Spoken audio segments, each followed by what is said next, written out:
Nous voici dans Bordeaux, plus précisément dans la région, dans l'appellation des Graves, avec le château de la Brède. Alors là, il y a une petite pointe d'émotion, une petite pointe historique, et pourquoi pas une petite pointe philosophique. Pourquoi?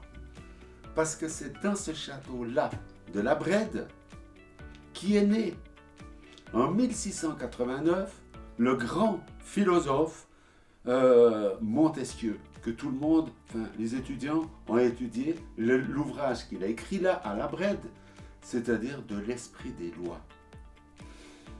Mais ce que les étudiants ignoraient, c'est que ce grand philosophe faisait du vin, et il en était fier, et il l'exportait en Angleterre, et il aimait son vin de Château de la Brède. Alors, un petit vignoble de 6 hectares au total, 2 pour le blanc, 4 pour le rouge, qui n'a jamais quitté la famille Montesquieu. Ça a changé de nom par alliance, pour arriver jusqu'en 2008, au décès de la dernière descendante. Et ensuite, il a été nommé dans la fondation de la Brède, un ami vigneron que nos amis du vin connaissent bien, Dominique Averland, le propriétaire de vieux châteaux Gobert, pour s'occuper des vins et de la vigne. Alors, Château de la Brède rouge est composé d'un assemblage de Cabernet Sauvignon et de Merlot, et de vignes relativement vieilles, mais superbement bien reprises en main par justement Dominique. Il y a un élevage en fût de 500 litres, c'est-à-dire on approche des demi-muits.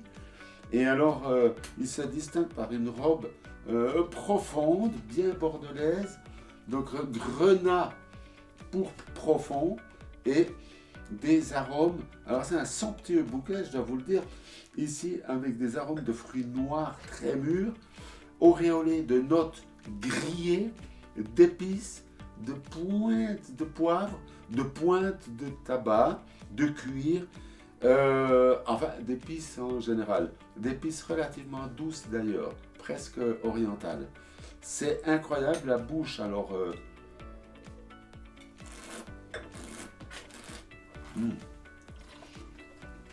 La bouche est pleine, elle a une envergure, elle est littéralement crémeuse, c'est du plaisir à l'état pur, c'est un joyau, c'est émouvant, c'est le Château de la Brède.